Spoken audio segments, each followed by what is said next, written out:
but Likely ended up scoring 2 touchdowns, and this is important, Likely again outsnapped Andrews, and he ran, I believe, 11 more routes than him. So as much as this... At the stop sign, turn left onto Linden Street. It's a little warm and cozy about Mark Andrews. In half a mile, turn right onto Middlebelt Road. Again, Likely was the guy inside the red zone that they were targeting for touchdowns, and he outsnapped and had more routes run. So I think a lot of people are going to be like, hey, are we back with Andrews? Not really. I don't think so. This is still a run-heavy offense. They needed, let me go. What was it? 42 pass attempts for Lamar Jackson for Mark Andrews to be relevant. Guess what? He's not going to throw 42 times every single week. It's going to be... At the next light, turn right. Carries, between the two backs. So I'm really not backing on Andrews or anything like that. I like what Likely did. And then, just quickly on the Bengals, since you were talking about it, Burrow obviously massively, 30 completions. Jamar out of his mind.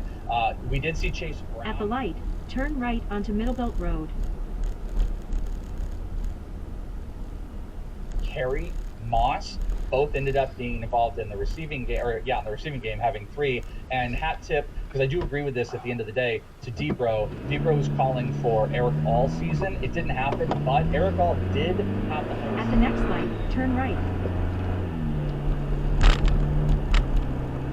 Tight end. So just put it on hold. Eric all breakout season is probably coming here in the very near future. Okay, all right. So with Mark Andrews, would you maybe even attempt as a manager to sell him high here, Welsh? I know it's not you're not getting full value, the 4th, 5th round. I don't know, who could that that be at this hour? This season, but like Charlie Kolar in this game from as well, Mom. She says, "Good morning, my handsome guys. I can't talk because I have medicine in my mouth because At the light, in turn my right mouth. onto Hope you Schoolcraft guys Road. are Then having take the a first good left. day. I love you both with all my heart. I'll call in a couple hours." Position group as a whole in Baltimore there. If you were selling me a ham sandwich, I would give you Mark Andrews. Yes, nice. If you could sell Mark, I don't even think that's in my mind. If you could sell Mark Andrews, do it. But I don't think a lot of people. Turn left, then take the first left onto Schoolcraft Road. At the light, turn left onto Schoolcraft Road, then keep left to merge onto I-96 East. What a lot of people are doing is they're staring at the waiver wire, being like, oh, should I pick it? No, I don't think you should pick him back up unless you have nothing, unless it's a tight end premium or it's a big 16-team league or something like that. I just still don't have interest. I think it's kind of fool's goldy, but absolutely, to your point. Continue straight, then use the left lane to keep left to merge onto I-96 East. Plenty of just like basic leagues out there where people are like, oh my God, it finally happened, Mark Andrews. Yes, sell if you can for sure. Okay. How do you feel about T. Higgins after this week as well? I feel like kind of a bounce back week for him after a really slow start to the season, was banged up with that hammy coming into the year. 2 touchdowns for him, one of the best days we've seen from T. Higgins, and honestly what feels like 1 or 2 years at this point. Yeah, no, it was huge. It's funny enough, I think Yoshibas actually outsnapped T. Higgins. Really? Higgins had 14 targets in this game to Yoshibas just 2 targets. So wow. T. Higgins... Use the left lane to keep left to merge onto I-96 East. Also, hat tip to the MLB player that hit me up in the Instagram earlier this week, and I told him to trade for T. Higgins in a trade. So hat tip to him for getting that trade done and starting that up. But yeah, this is a big one. Also, probably a little bit of a sell opportunity for Higgins to have that. In 3.3 miles, take exit 180 toward Outer Drive.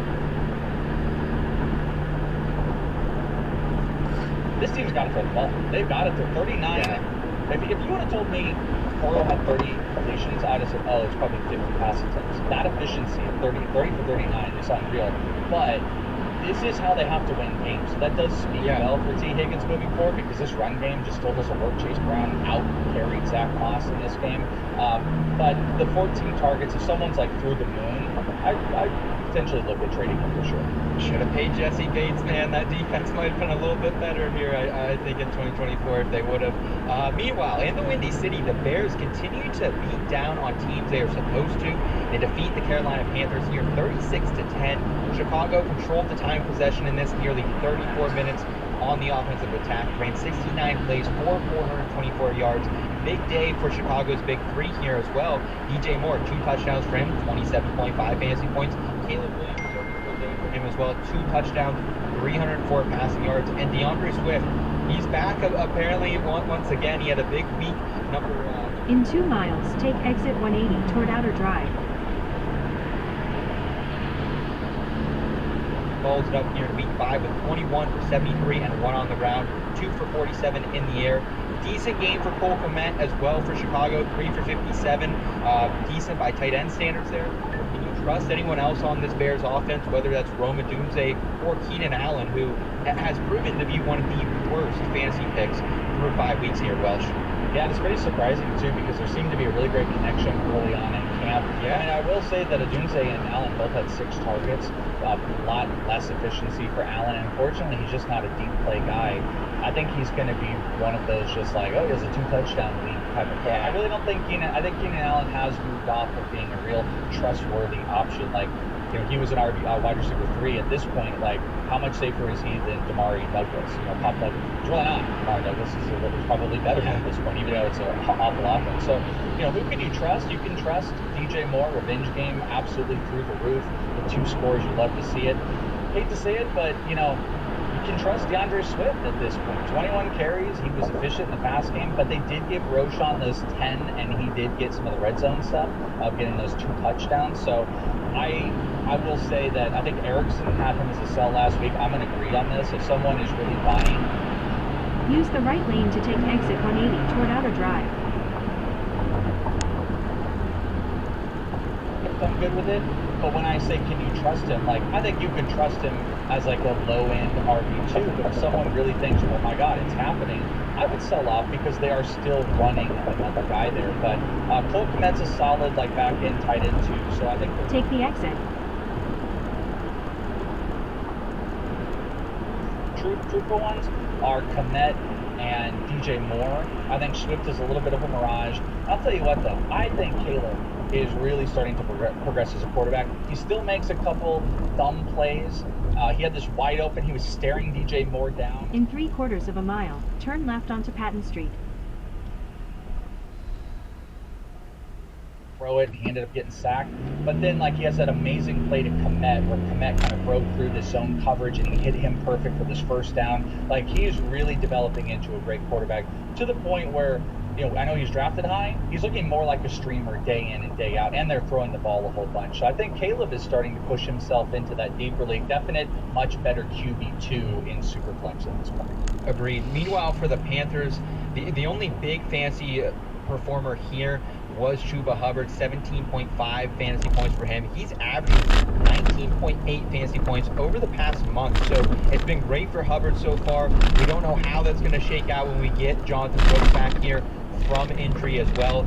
We mentioned Deontay Johnson earlier this season, or earlier this episode as well, 3 for 23 on 6 targets. Do you think we still got to keep rolling Deontay out there then? And, like, can we stop calling Dave Canales an offensive genius? I just don't think he is, man. Like, I get the quarterbacks he's had to deal with here in Carolina haven't been great, but even seeing what with team... Turn left onto Patton Street.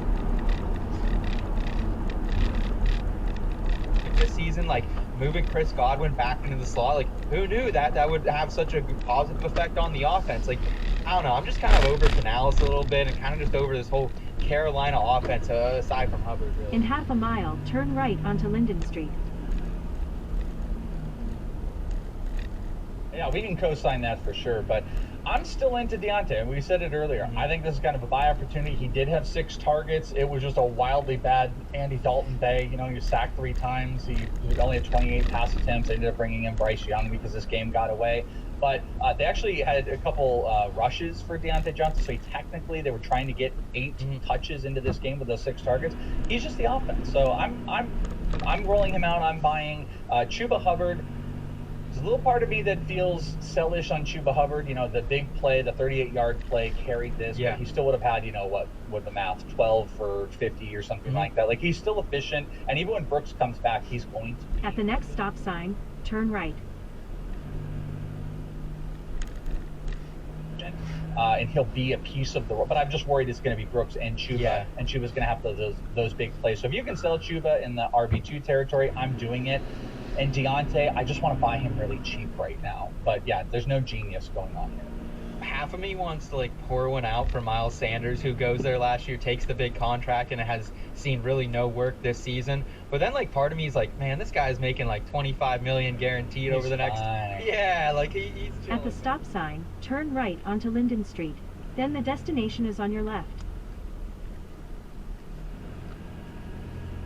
Can move back here to the great state of Pennsylvania when it's all said and done. We're going out to dinner. Miles is buying. So he's yes, doing sir. All right. There, sir. Yes, sir. Absolutely. And before we jump into the next game here, I do want to remind you that if you want a chance to win a signed Justin Jefferson helmet for free, courtesy of our friends over at PristineAuction.com, all you need to do is head over to FantasyPros.com/contest, complete the form, and either A, download the Fantasy Pros Draft Wizard app, B, leave a review for the podcast, or C, follow us on X, Instagram, or TikTok at Fantasy Pros. The destination is on your left.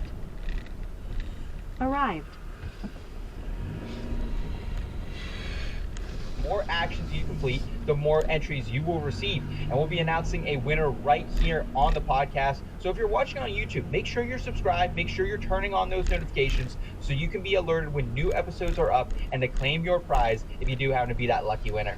Forced to go rogue, hunted from within. This is Call of Duty Black Ops 6. Developed by Treyarch and Raven, Black Ops 6 is a mind-bending narrative and unbound by the rules of engagement. This is signature Black Ops. Dynamic moment-to-moment gameplay, including a variety of play spaces with blockbuster set pieces and action-packed moments, high-stakes heists, and cloak and dagger spy activity. Best-in-class multiplayer experience, you will test your skills across 16 new maps at launch, including 12 core 6v6 maps and 4 strike maps that can be played 2v2 or 6v6, marking the epic return of round-based zombies, the fan favorite mode where players will